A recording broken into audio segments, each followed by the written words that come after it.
Mesdames, Mesdemoiselles, Messieurs, bonjour. Nous voici donc à notre grand rendez-vous sur le Tour de France avec la grande étape du Mont Ventoux, le Mont Ventoux que vous découvrez ici grâce aux caméras de Gilbert Lariaga. Grand rendez-vous parce que c'est le Mont Ventoux.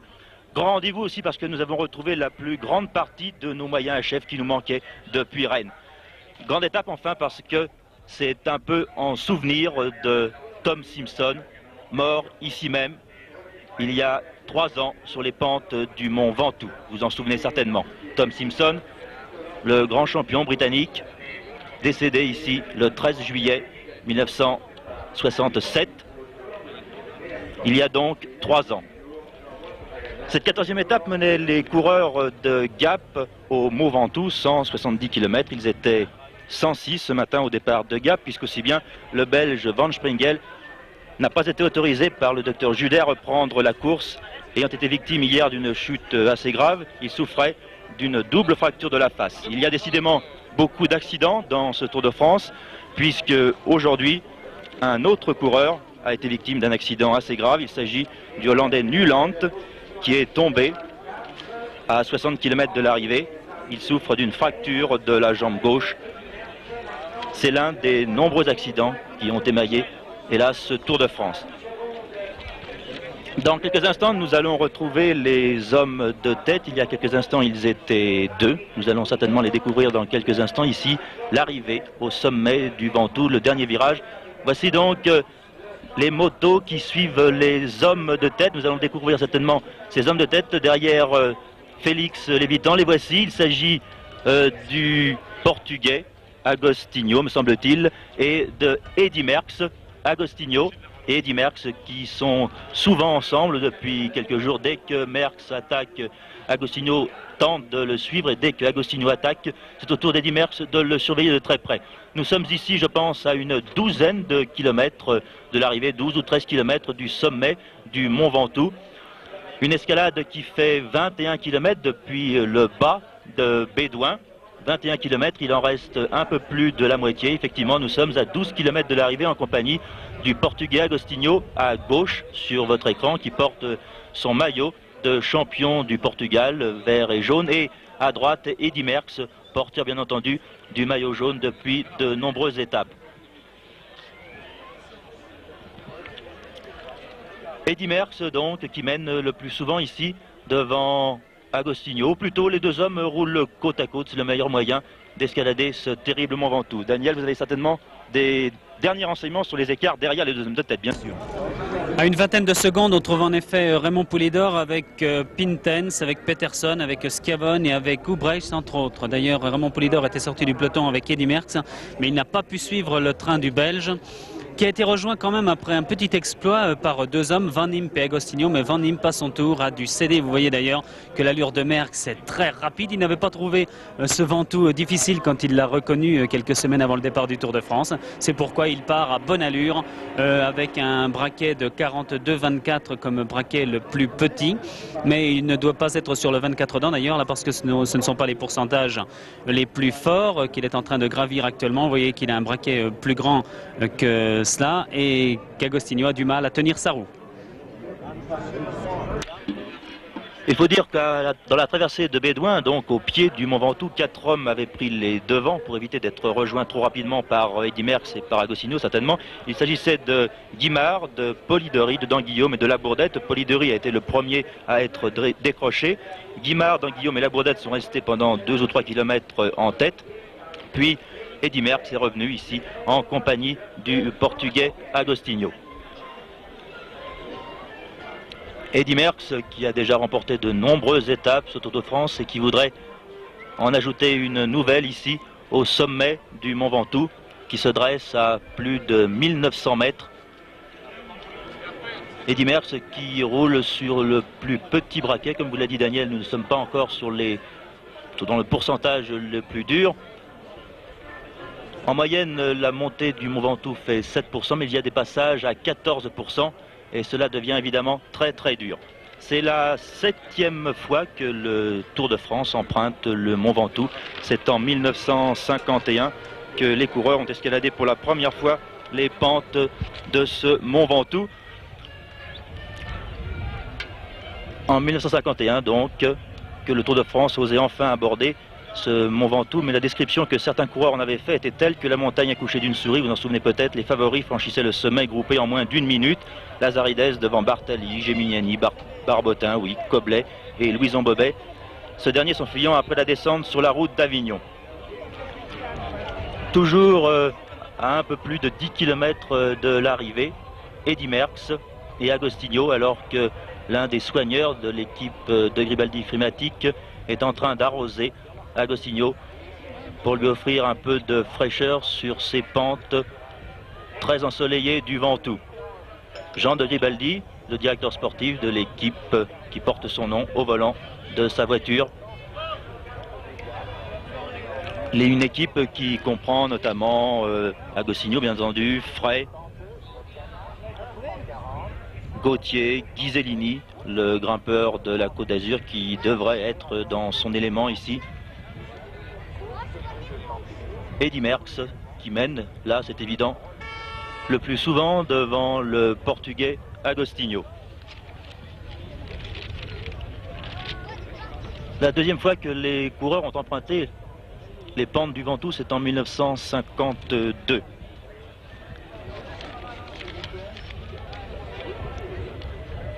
Arrivé effectivement à 10 km, les coureurs devraient arriver ici dans un peu plus d'une demi-heure, vers 19h05 je pense, peut-être même avant si Eddy Merckx évidemment se mettait à lâcher, à distancer Agostinho près de l'arrivée.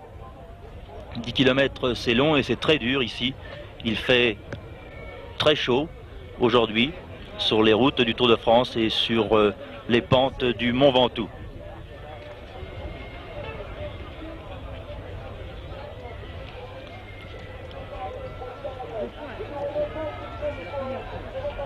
Eddy Merckx qui mène donc toujours devant Agostinho. Derrière, les écarts doivent se creuser. Mais il n'est pas exclu que Raymond Poulidor puisse prendre une place d'honneur ici au sommet du Ventoux. C'est un col qui lui a toujours réussi. Vous voyez ici dans le virage la différence entre les deux hommes. Agostinho a pris le virage à la corde et Eddy Merckx lui a pris l'extérieur, c'est-à-dire la pente la moins difficile qui offre le pourcentage le moins élevé. Mais Eddy Merckx reprend tout de suite la direction des opérations. Oui. Daniel, oui, vous avez, je crois, quelques renseignements sur ce qui se passe derrière. Alors à vous. Oui, j'ai la composition du groupe qui est derrière Merckx et Agostinho. Il y a donc Poulidor, Pintens, Gustav Peterson, Panizza, Ubrecht, Van den Bosch, Balmamion, Delille, Zoetemelk, Van Impe, Van Est et Wachtman. Ce Schiavone qui en faisait partie a été lâché, remplacé par Balmamion. Et ces 12 coureurs accusent un retard de 40 secondes sur Merckx et Agostinho. Merci Daniel, et toujours en tête les deux hommes, Eddy Merckx. Vous voyez, la pente commence à s'élever, l'allure est moins aisée, même de la part d'Eddy Merckx qui mène devant Agostinho. Félix Lévitan, l'un des directeurs de la course, avec Jacques Godet et toute l'armada des motos et des voitures, des directeurs sportifs, du moins des deux directeurs sportifs, de Guillaume Drissens, directeur de l'équipe Faemino de Eddy Merckx, et Jean de Gribaldi, directeur sportif de l'équipe de Gribaldi, directeur du Portugais Agostinho. L'équipe Frimatic que l'on a souvent appelée la Légion étrangère, car elle compte dans ses rangs de nombreux étrangers. Il y a un Danois, il y a un Portugais, il y a un Suisse et quelques Français tout de même. La dernière fois que le Tour de France a emprunté le Mont Ventoux, c'est en 1967, l'année tragique, l'année où Tom Simpson a trouvé la mort ici même. Et cette année-là, l'arrivée se jugeait de l'autre côté du Mont Ventoux et c'est le Hollandais Janssen qui avait remporté l'étape. Il avait réussi à rejoindre les grimpeurs dans la descente et il avait battu tout le monde au sprint. Oui, Daniel, quelques renseignements encore, je suppose.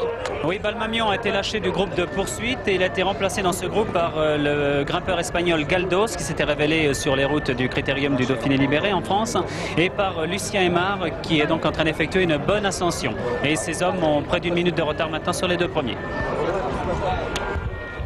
Une minute, ce n'est pas beaucoup, mais les écarts risquent de se creuser encore, car nous sommes encore à, je pense, 8 km de l'arrivée du sommet du Mont Ventoux. Aymar effectue en effet certainement une excellente ascension. Aymar qui est un ancien vainqueur du Tour de France, il va certainement apparaître là-bas en compagnie donc de Galdos. Oui, comme vous pouvez le constater, comme le signale Gilbert Lariaga et Roger Valla, Jacques Laviron va attendre les poursuivants. Derrière donc Eddy Merckx et Agostinho, nous devrions voir apparaître un groupe avec Lucien Aymar, un ancien vainqueur du Tour de France et qui devrait ici prouver son retour en forme. Voici ce Mont Ventoux, très impressionnant, comme vous pouvez le constater. Il forme un vaste massif rocheux, caillouteux par endroits, de forme allongée de 25 km de long sur 8 km de large. Son point culminant est de 1908 mètres très précisément.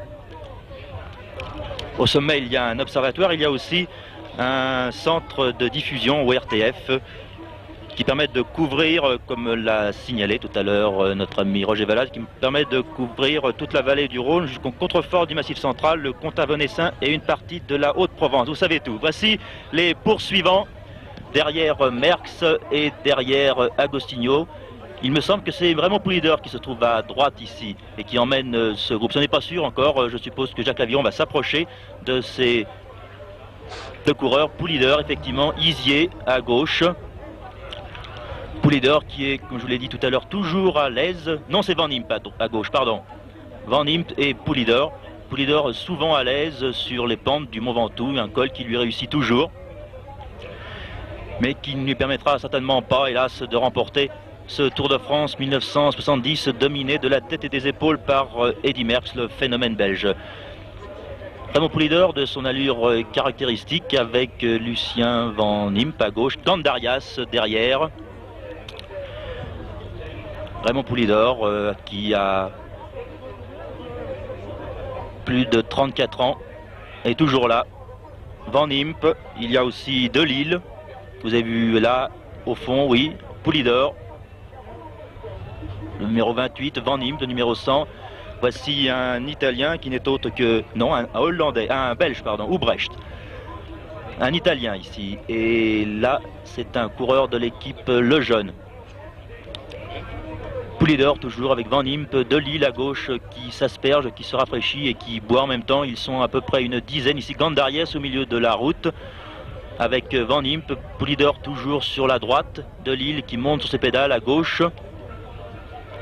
Un groupe d'une dizaine d'hommes environ.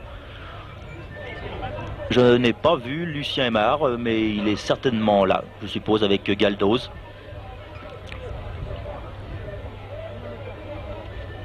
Poulidor, Van Impe, Gandarias, Pintens. Van Impe, le numéro 100, le seul coureur qui réussit à résister. Zoetemelk qui est là aussi. Ubrecht, le Belge. Wackmans, me semble-t-il, mais ce n'est pas sûr.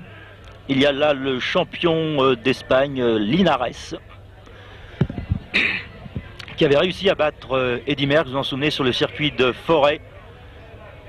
Et ce coureur-là doit être...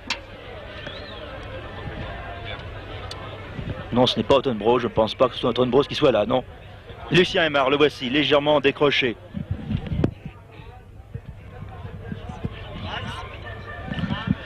Lucien Aymar, donc, qui est effectivement là, qui a été rejoint par quelques coureurs, une dizaine, je vous le disais tout à l'heure.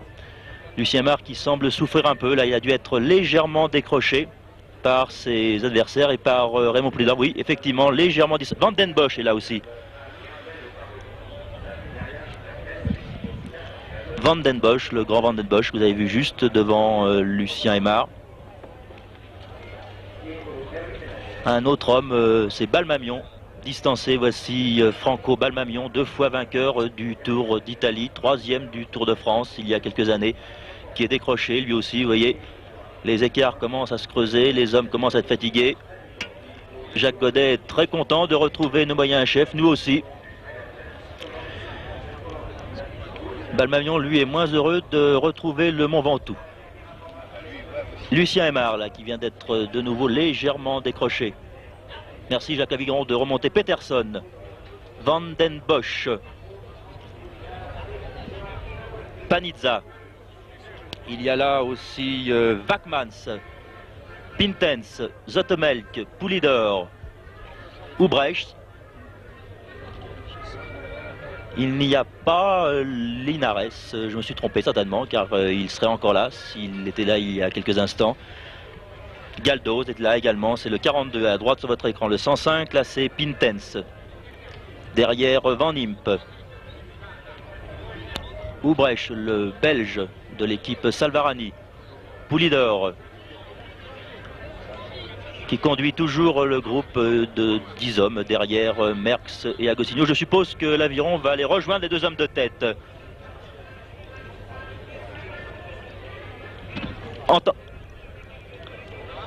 Entendu Gilbert, nous allons rejoindre donc les deux hommes de tête pour suivre les 5 derniers kilomètres en compagnie de Eddy Merckx et du Portugais Agostinho.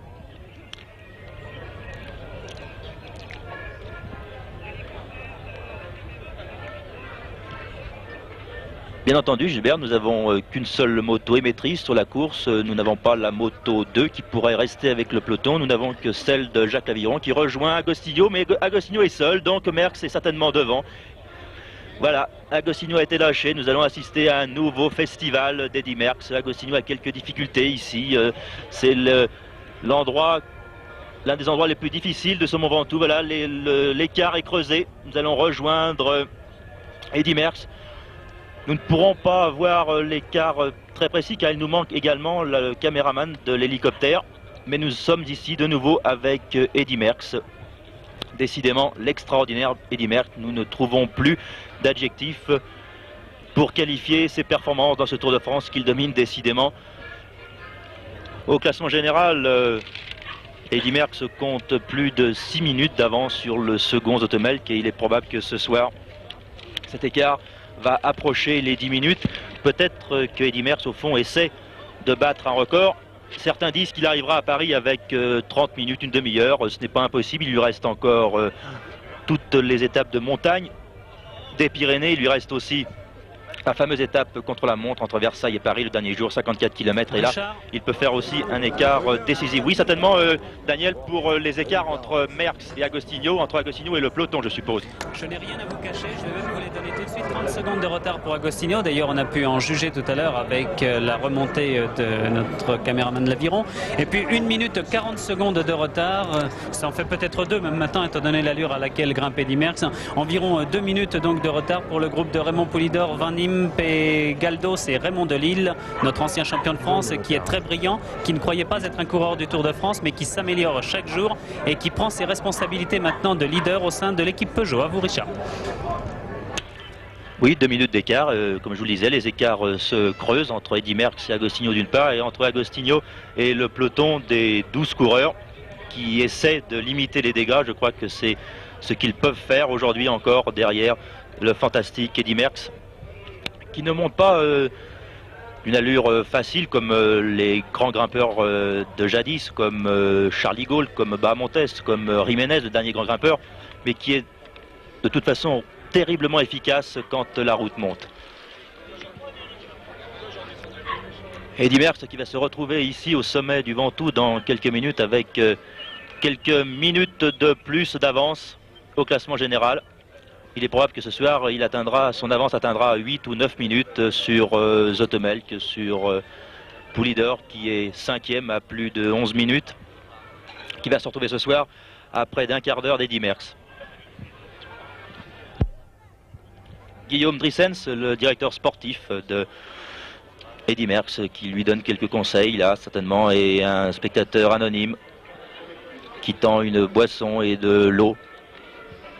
Guillaume Drissens qui revient à la hauteur d'Eddy Merckx pour lui donner les écarts certainement. Mais Guillaume Drissens ne semble pas très inquiet, Eddy Merckx non plus. Nous approchons des derniers kilomètres, des 5 derniers kilomètres, je pense à 7 km très précisément. Merci Gilbert. Nous ne sommes donc pas encore au chalet Reynard, qui marque une limite entre le Ventoux boisé, si vous me permettez l'expression, et le Ventoux complètement désertique que nous allons découvrir tout à l'heure après justement ce passage du chalet Reynard. 7 km encore avant d'atteindre le sommet. Nous devrions arriver ici dans 20-25 minutes, 20 minutes je pense maintenant. Comme vous pouvez le constater, si vous avez pris l'antenne il y a quelques instants, l'arrivée est jugée très tard cette année. Les organisateurs ont voulu éviter le renouvellement des incidents, de l'accident mortel qui a marqué le Tour de France 1967. Il faisait très chaud ce 13 juillet 67 et Eddy Merckx et Tom Simpson a été victime d'une insolation sur les pentes du Ventoux. Et pour éviter que cet accident se renouvelle, les organisateurs ont retardé l'arrivée ici au Ventoux vers 19 h, à une heure où il fait évidemment beaucoup moins chaud que vers 16 h. Eddy Merckx qui monte toujours de sa même allure. Oui, Daniel.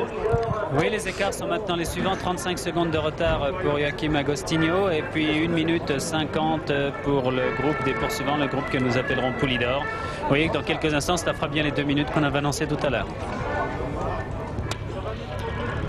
Oui, effectivement, mais enfin, 35 secondes, Agostinho résiste fort bien. Eddy Merckx, 1 minute 50 derrière, évidemment, les écarts se creusent de plus en plus. Là, la route est moins pentue et Eddy Merckx a pu relancer un braquet supérieur pour les 6 derniers kilomètres, juste devant la voiture du directeur de la course, Félix Lévitan, et de tous les motards de la presse. Eddy Merckx à 6 km du sommet. Il y a évidemment beaucoup de monde ici sur les pentes du Ventoux. Il est difficile de chiffrer le nombre des spectateurs qui ont voulu faire le déplacement pour voir cette étape, cette grande étape du Ventoux. Mais je pense que depuis Bédouin, il y a au moins 100 000 spectateurs, peut-être plus, sur les 15 derniers kilomètres du Mont Ventoux. Je ne sais pas si nous aurons le temps de laisser Eddy Merckx encore une fois et de revenir en arrière. C'est à Gilbert Lariaga de me le dire et de me le signifier.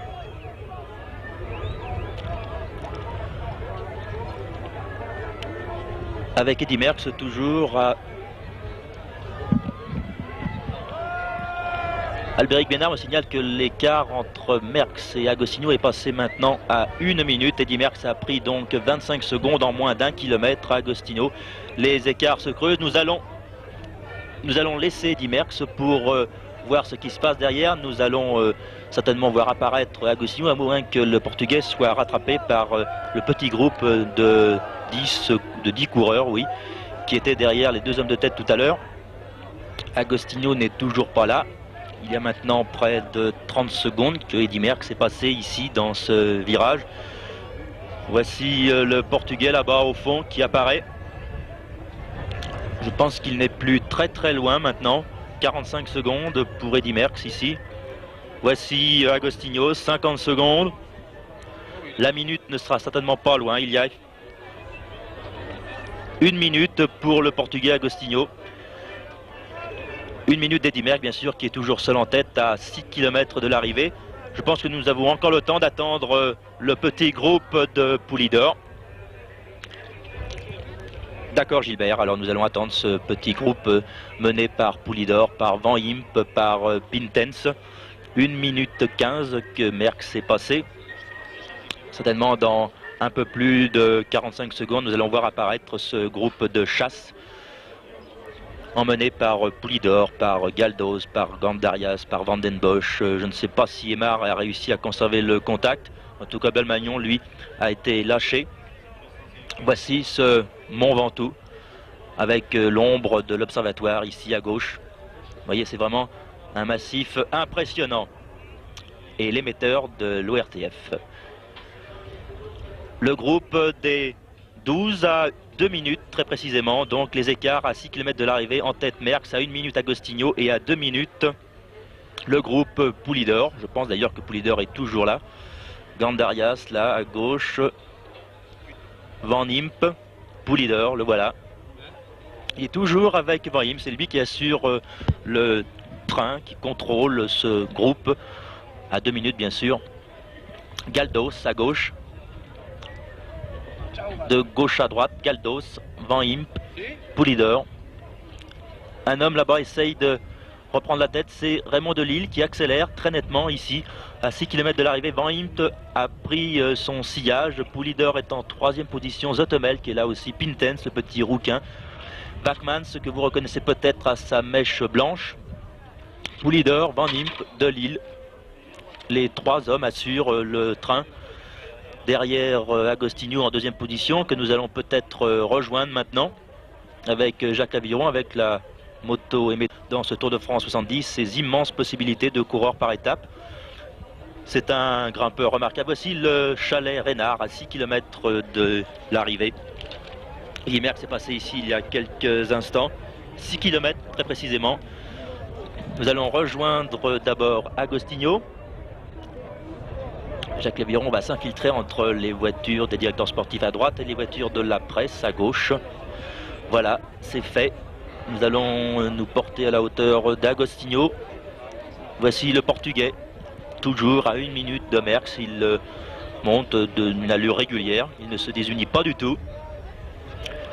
C'est un peu une surprise tout de même de trouver Agostinho en si bonne position dans le Mont Ventoux. On le savait, bon grimpeur, mais de là à tenir tête à des gens comme Poulidor, comme Zoetemelk, comme Pintens, il y avait une marge que nous n'avions pas franchie.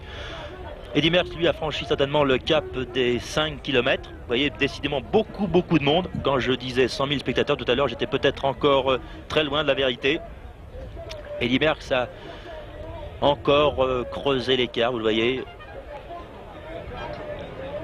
Le tandem Makar-Aviron a quelques difficultés pour s'infiltrer entre les deux haies de spectateurs. Là, ça va beaucoup mieux.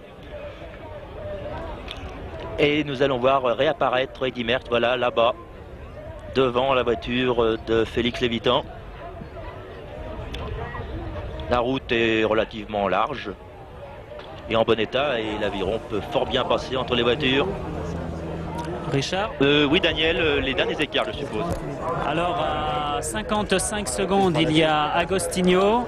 À 2 minutes 15 secondes, il y a à 1 minute 55 le groupe de Raymond Poulidor. Et à 2 minutes 15 secondes, Primo Mori. Merci Daniel. Voilà, nous avons rejoint Eddy Merckx qui est ravitaillé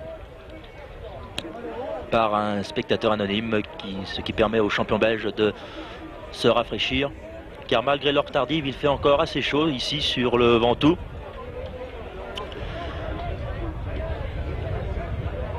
Eddy Merckx qui va donc remporter dans quelques minutes, dans un quart d'heure maintenant, un peu plus d'un quart d'heure peut-être, cette 14e étape, Gap, le Mont Ventoux. Une étape épouvantail. Mais on s'attendait évidemment à une démonstration d'Eddy Merckx sur ces pentes du Mont Ventoux.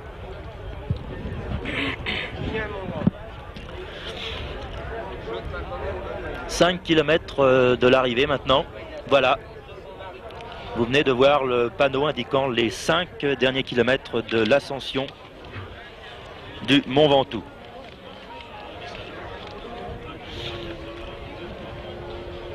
Merckx qui va donc encore accentuer son avance au classement général. Zoetemelk qui était deuxième à 6,38. Peterson qui est dans le groupe à 2 minutes avec Poulidor, lui est troisième au classement général à 10,42. Bachmann qui lui aussi est quatrième au classement général et qui est aujourd'hui dans le groupe de Poulidor est aussi à 11 minutes 8 au classement général et quatrième. Maintenant le cinquième c'est Poulidor à 12 minutes 35 puisqu'aussi bien, je vous le rappelle, Van Springel n'a pas pu prendre le départ ce matin de cette 14e étape puisque le docteur Judel lui a refusé le départ à la suite de sa chute hier. Il a été victime d'une double fracture de la face.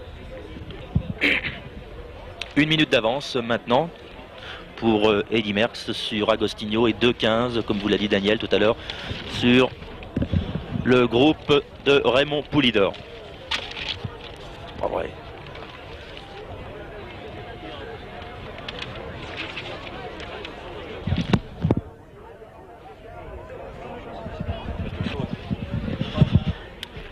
Un peu moins de 5 km, vous voyez le soleil se couche là-bas derrière le Mont Ventoux. C'est la face sud du Ventoux que les coureurs escaladent, la face la plus exposée au soleil. C'est pour ça que les organisateurs ont décidé cette année de retarder au maximum l'arrivée de cette étape pour que les coureurs puissent franchir le col vers 19 h. D'ailleurs, cette arrivée tardive va nous poser quelques problèmes ce soir et va poser quelques problèmes à notre ami Alain Join pour que le film puisse vous être présenté à l'heure à 20h20, entre 20h20 et 20h30 pour l'Eurovision du soir. 4 km de l'arrivée, je suppose, maintenant, et toujours seul en tête, Eddy Merckx. Il a eu jusqu'à 2,15. Richard. Oui, Daniel. Bon, alors voici la suite des positions. Je vous les rappelle d'ailleurs que c'était au Chalet Reynard, donc à 7 km de l'arrivée. Il y avait à 55 secondes le Agostinho, à 1 minute 55 le groupe de Raymond Poulidor, à 2 minutes 15 Primo Mori. Ensuite, à 3 minutes et 5 secondes, il y avait 3 coureurs. Il s'agissait du numéro 84 Janssen, du 88, c'est-à-dire Johnny Schleck, et du 40 qui est Schiavone. À 3 minutes et 20 secondes, il y avait Henri Rabot, le Limousin. À 3 minutes 40 secondes, il y avait Andrés Gandarias qui est tombé hier et qui a perdu une partie de ses moyens, sinon il serait sans doute mieux placé que cela. Et à 3 minutes 50 secondes, il y avait 2 coureurs, l'excellent Jean Dumont qui est toujours bien placé et qui prendrait une place d'honneur aujourd'hui, et le régional de l'étape Pierre Gauthier, qui avait de nombreux supporters dans l'ascension du Mont Ventoux. On avait de nombreuses inscriptions l'encourageant et il fait effectivement une très bonne ascension. Gauthier qui m'avait dit ce matin au départ de l'étape: je n'aime pas le thé, et comme il fait très chaud et qu'il ne faut pas trop boire, eh bien j'ai emporté un bidon de thé, comme ça j'éviterai de boire le plus longtemps possible. Voilà les positions donc à 7 km de l'arrivée. À vous. Merci Daniel, nous sommes maintenant à moins de 4 km de l'arrivée. 1 minute pour Eddy Merckx sur Agostinho et 2 minutes pour Eddy Merckx sur le groupe Poulidor. Et à 2,15 donc Primo Mori qui est cet Italien qui a remporté hier l'étape à Gap. Il était complètement inconnu avant cette fameuse étape de Gap, et aujourd'hui il confirme que c'est un excellent coureur. Eddy Merckx toujours, il ne faiblit pas du tout. Ce n'est pas l'allure des grands grimpeurs espagnols de jadis. Oui, Gilbert.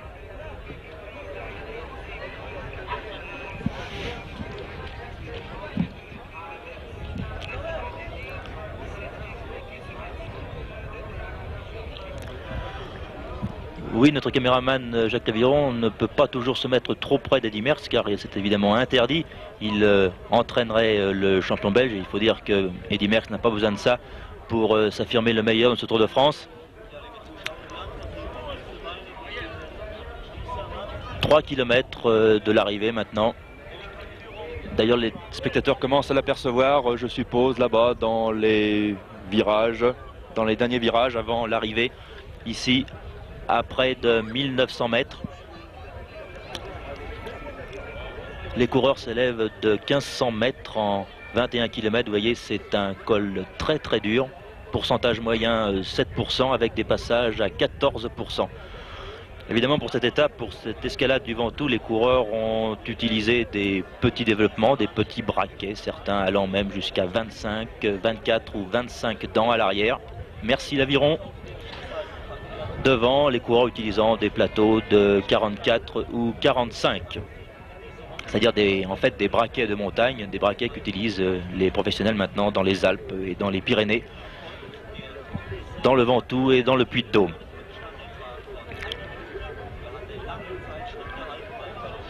Je pense maintenant que l'écart a dû encore augmenter entre Merckx et Agostinho, car le champion belge ne faiblit pas du tout. Richard. Nous allons passer dans quelques instants d'ailleurs devant la stèle à la mémoire de Tom Simpson. Richard. Oui, Daniel. 1 minute 30 secondes d'avance maintenant pour Eddy Merckx sur Agostinho, et le groupe suivant est toujours à 1 minute 55 secondes. Cet écart confirme que le Portugais Agostinho faiblit un petit peu et qu'il va certainement être rejoint par le groupe Poulidor, mais ce groupe n'a aucune chance, lui, de revenir sur Eddy Merckx.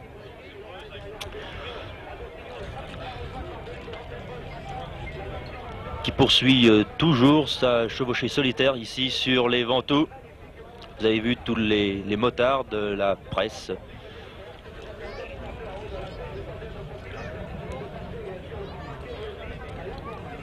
Eddy Merckx, décidément fantastique. Il va remporter ici sa 6e victoire d'étape. Il voudrait battre le record qui est, je crois, de 8 dans un seul Tour de France. Et il peut y parvenir. Il lui reste encore les Pyrénées, il lui reste la Mongie, les fameuses étapes de l'Aubisque, où l'année dernière il avait pris 8 ou 9 minutes à tous ses adversaires. Et il lui reste aussi évidemment l'étape du contre-la-montre. Guillaume Driessen s'est encore porté à la hauteur d'Eddy Merckx pour lui donner certainement les écarts que vous a donné il y a quelques instants Daniel Potra. Une 30 sur Agostinho, une 55 sur le groupe Poulidor, Galdos, Van Imp, Van den Bosch, Pintens, De Lille. Ce petit groupe qui va certainement compter ici au moins 3 minutes de retard sur Eddy Merckx, si Eddy Merckx bien sûr continue à cette allure. Nous resterons avec Merckx jusqu'au sommet. Nous n'avons plus le temps maintenant. Acar, l'Aviron n'ont pas le temps de revenir vers Poulidor, car ils n'auraient plus le temps de terminer l'escalade du Ventoux en compagnie d'Eddy Merckx. Nous resterons donc avec le champion belge jusqu'au sommet.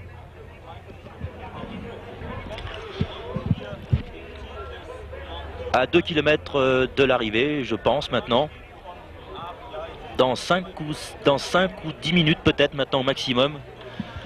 Eddy Merckx sera ici au sommet. Une nouvelle victoire du champion belge. Il était favori ce matin au départ. La plupart des confrères l'avaient donné favori. Voici notre ami Acar, qui est le pilote de notre caméraman Jacques Laviron, derrière Eddy Merckx.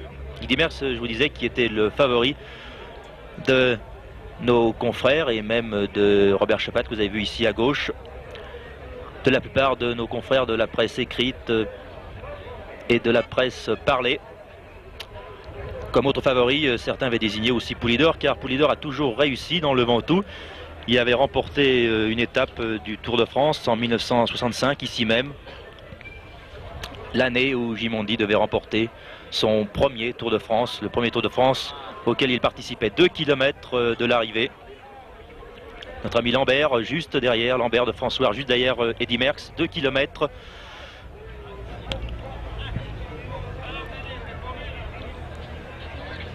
Et Eddy Merckx ne se désunit toujours pas, toujours aussi à l'aise. Il monte rarement sur ses pédales, vous avez pu le constater, il est rarement en danseuse, contrairement aux grands grimpeurs spécialistes de jadis. Vous vous souvenez certainement de l'Espagnol Jiménez qui lui montait toujours en danseuse. Richard. Oui, Daniel, à vous.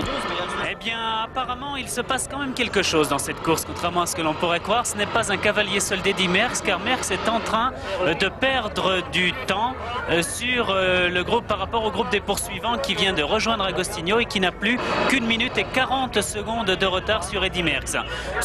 De ce groupe, Lucien Aymar a été lâché. Il y a donc Gustav Peterson, il y a Bernard Thévenet qui ne nous avait pas été signalé tout à l'heure, mais qui nous est confirmé dans ce groupe. Bernard Thévenet, qui est un coéquipier de Raymond Delille sous les ordres de Gaston Plot. C'est un bourguignon très solide qui s'améliore lui aussi de jour en jour. Il y a Raymond Delille, il y a Van den Bosch, il y a Ubrecht, il y a Van Imp, il y a Poulidor, il y a Van Est, il y a Wackmans, Galdos, Pintens et Zoetemelk avec 1 minute 40 secondes donc de retard sur Eddy Merckx. Et avec 2 minutes de retard, il y a Lucien Aymar. Et à 2 minutes 55 secondes, on trouve un Espagnol González en compagnie d'un Italien Panizza, d'un autre Espagnol Zubero et d'un autre Italien Primo Mori. Voilà donc la situation. Merckx n'augmente plus son avance et même il a perdu une quinzaine de secondes sur le groupe de Raymond Poulidor. Eh bien, vous avez raison, c'est une surprise. Je pensais que Eddy Merckx allait accentuer son avance dans les 2 derniers kilomètres. Eh bien, il faiblit peut-être un peu.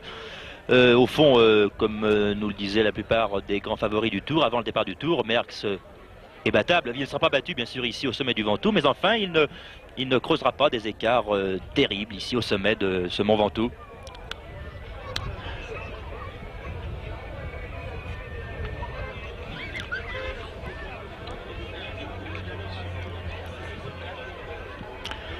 Et bien entendu, Gilbert Larriagan, nous allons donc quitter Eddy Merckx. Nous le retrouverons avec nos caméras ici dans les derniers 500 mètres avec les caméras fixes. Et nous allons, je pense, attendre ce groupe Poulidor. Je l'appelle groupe Poulidor parce qu'au fond, Poulidor est le plus connu.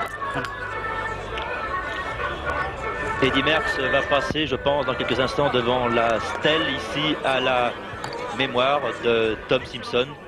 Je pense que c'est là, dans ce virage, à la sortie de ce virage, que le 13 juillet 1967, Tom Simpson trouvait la mort sur les pentes du Ventoux. Oui, c'est ici même. Jacques Godet dépose une gerbe de fleurs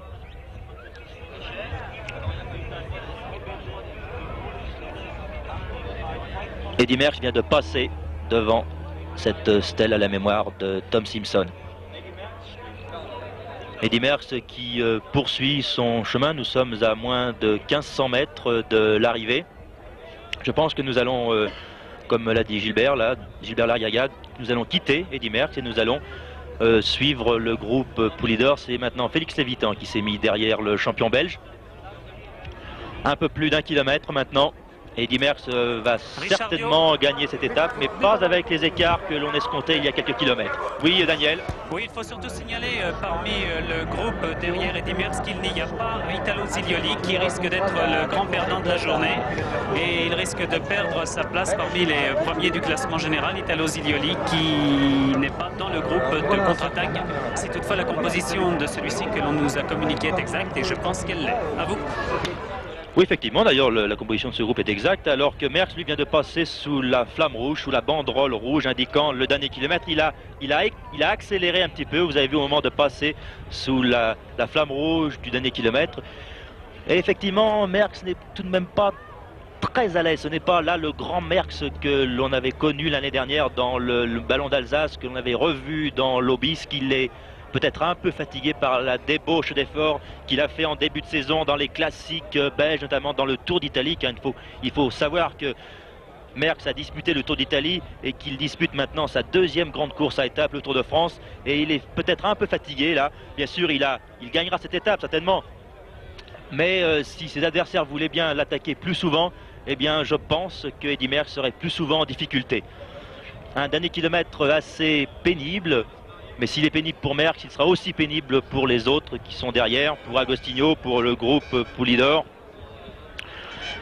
Un groupe où Daniel Potra m'a signalé la présence de Thévenet. Je suis un peu surpris par la présence de Thévenet dans ce groupe, car je ne l'ai pas vu tout à l'heure.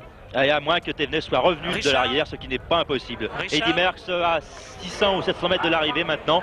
Et je pense que la moto de l'aviron doit être maintenant à la hauteur du groupe des 12. Dans quelques instants, nous allons suivre ce dernier kilomètre. Oui, Daniel. Agostinho a été lâché du groupe de tête, du groupe plutôt qui est poursuivant.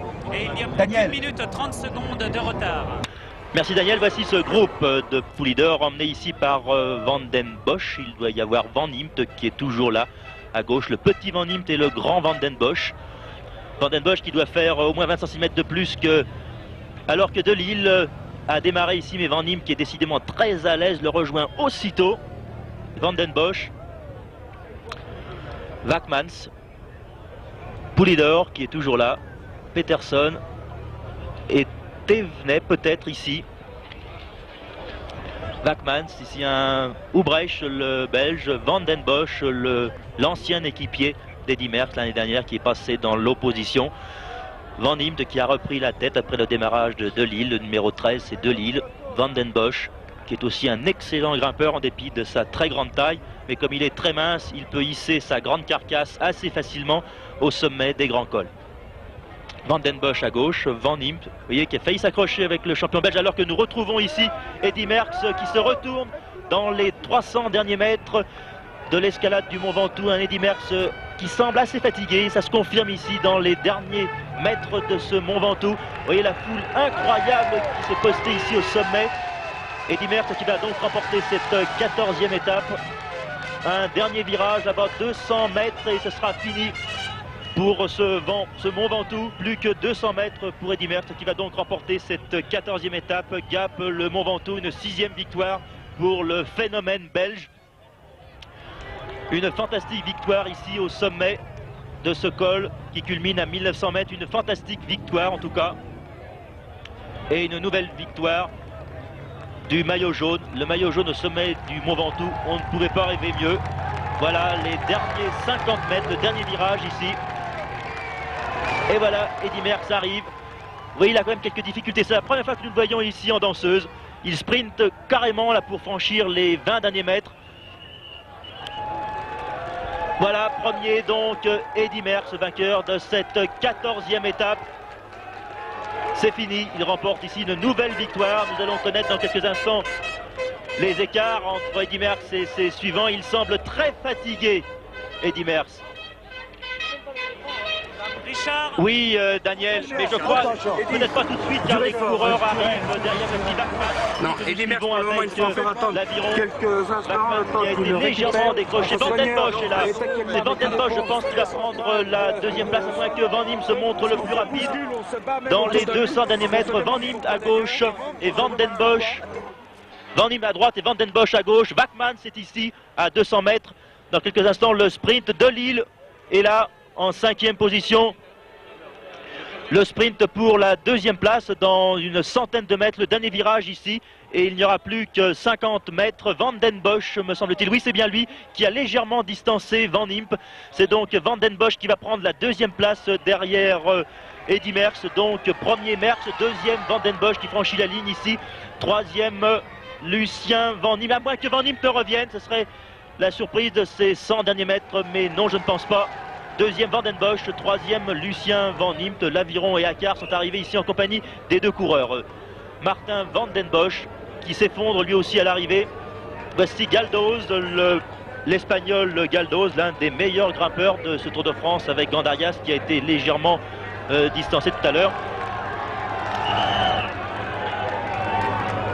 Voici les autres coureurs qui arrivent. Et ici c'est le 100... C'est Pintens ou Van Est.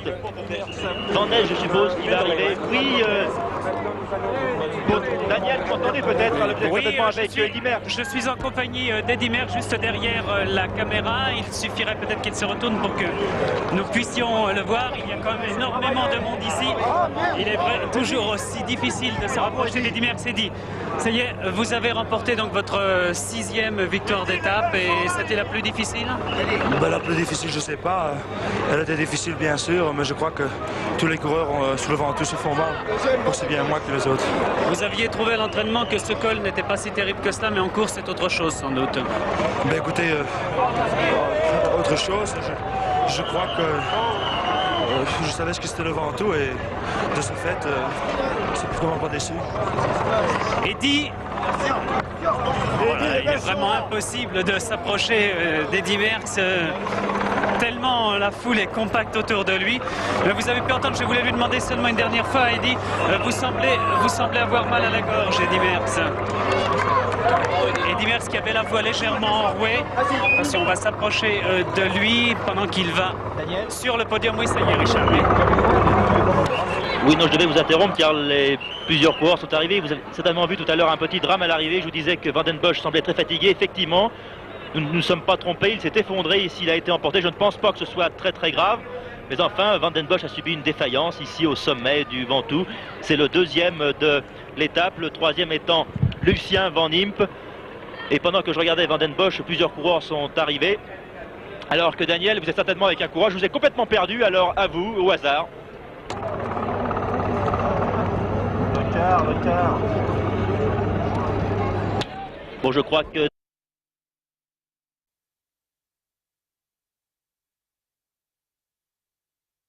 Je crois que Daniel Potra est un peu perdu. Oui, ça y est, je suis avec Eddy Merckx, oui.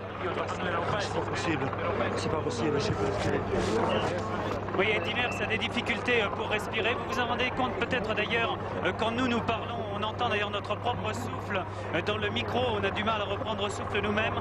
Il est tout à fait normal qu'Eddy Merckx lui-même ait des difficultés respiratoires ici à 2000 mètres d'altitude. C'est la raison pour laquelle il n'a pas continué à parler. On peut le comprendre parfaitement. Tous les coureurs sont fatigués vraiment à l'arrivée de cette étape. Et Eddy Merckx, qui est un homme comme les autres, a des difficultés lui aussi. Vous voyez Eddy Merckx qui va aller se reposer maintenant. Après tout, vous l'avez entendu. Et en plus, je vous le signalais, il souffre légèrement de la gorge. Il a légèrement mal à la gorge et avait la voix légèrement enrouée. Richard. Oui, parce qu'il y a aussi un autre drame. Il y a le drame Merckx qui est en train de s'effondrer ici juste devant nous à quelques mètres. Il y a aussi le drame Van Den Bosch qui a été emmené dans l'ambulance, on me le confirme.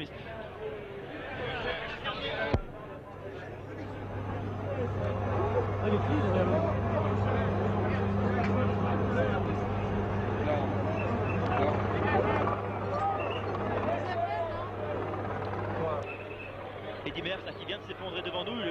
Jean-Michel Lelioux a essayé de lui mettre le micro près de lui pour que vous entendiez son souffle, sa respiration. Il y a là, au sommet du Ventoux, des drames qui se jouent. Décidément, le Ventoux est fidèle à sa légende alors que d'autres coureurs arrivent très attardés. Ici, c'est un Espagnol, Gandarias, que l'on attendait en meilleure position, mais qui était victime d'une chute hier et qui n'a pas pu arriver avec les premiers. Eddy Merckx qui est emporté pour être soigné. Décidément, dans ce Ventoux, il y a régulièrement des drames à chaque fois que le Tour de France l'emprunte. Van den Bosch, il y a quelques instants, a été emmené dans l'ambulance. Comme je vous le disais, je ne pense pas que ce soit grave. Un autre coureur arrive encore. Vous voyez, les coureurs arrivent les uns après les autres. Il s'agit de Maurice Isier, l'un des meilleurs grimpeurs français, mais qui lui aussi ici, alors qu'un équipier. Oui, Daniel. Oui, je suis dans l'ambulance moi-même et je vais essayer de demander à une infirmière. Oui, je vois Martin Van den Bosch qui est allongé, mais qui, non, l'infirmière est en train de lui frictionner le visage. Il demande à boire. Mais cela va bien, cela ne va pas mal. Oui, il est en train de parler, donc aucune inquiétude pour Martin Van den Bosch, qui va d'ailleurs peut-être pouvoir vous dire.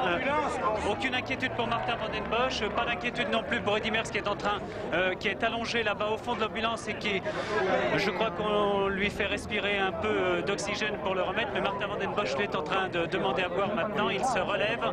Vous l'avez peut-être vu allongé tout à l'heure sur la civière, mais je le répète, il n'y a absolument pas de mal du tout. Il n'y a rien de mal. Guillaume Drissette, le directeur sportif, me le signale d'ailleurs lui aussi. Il n'y a rien ni pour l'un ni pour l'autre.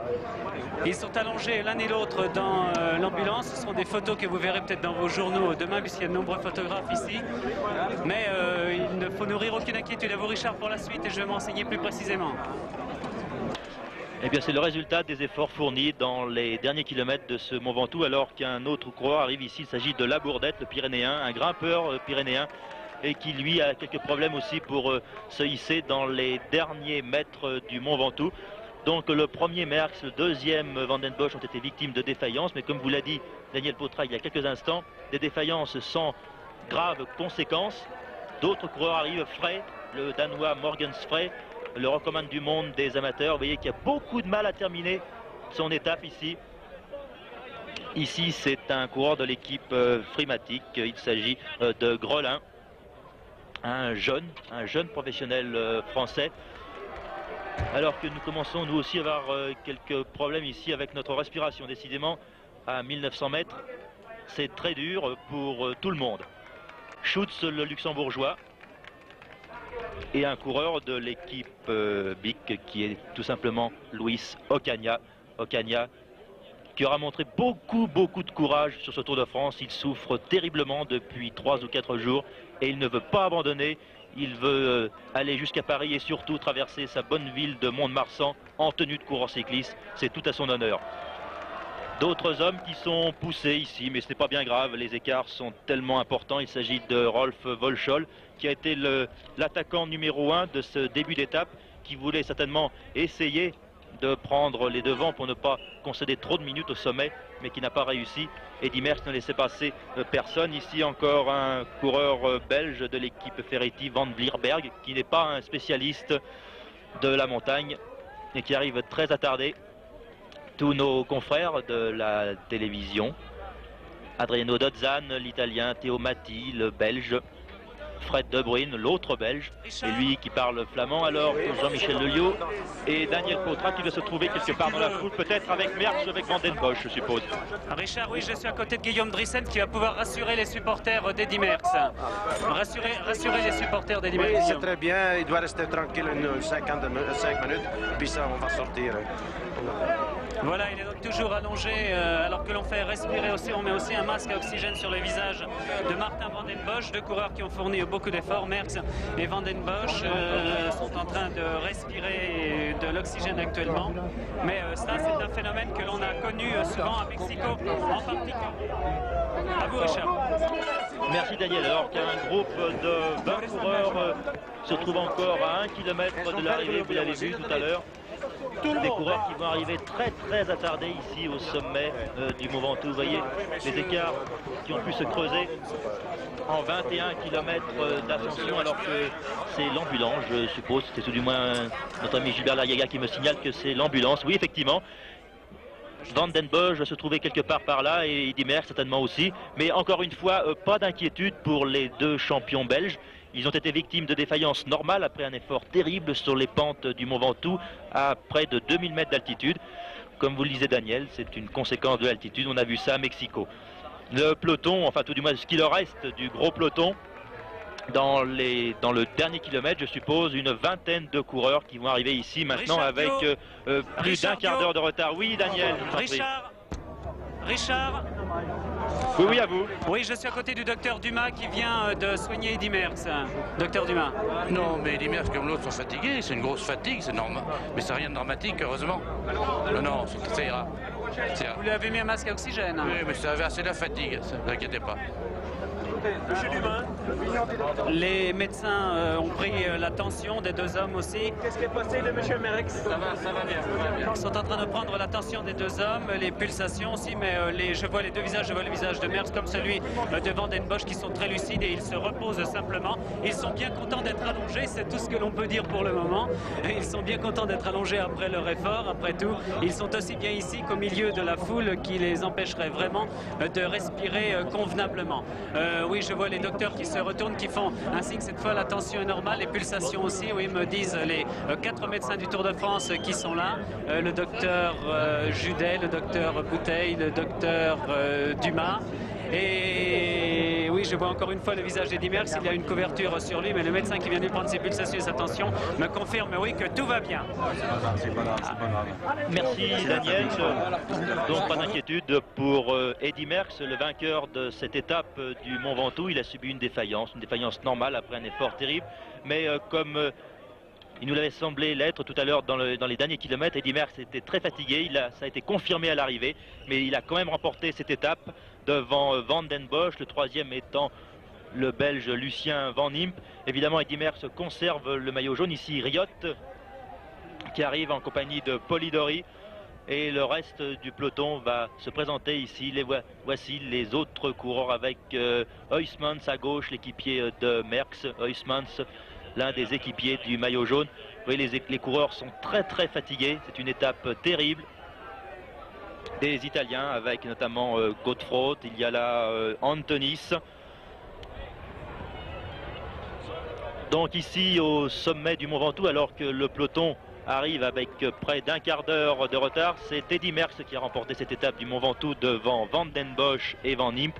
Au classement général, pas de changement. Eddy Merckx partira demain de Carpentras vers Montpellier avec le maillot jaune. C'était un reportage ici au sommet du Mont Ventoux de Gilbert Lariaga avec l'équipe de Roger Balla. Les commentaires étaient de Jean-Michel Leliot, Daniel Potra et Richard Dio.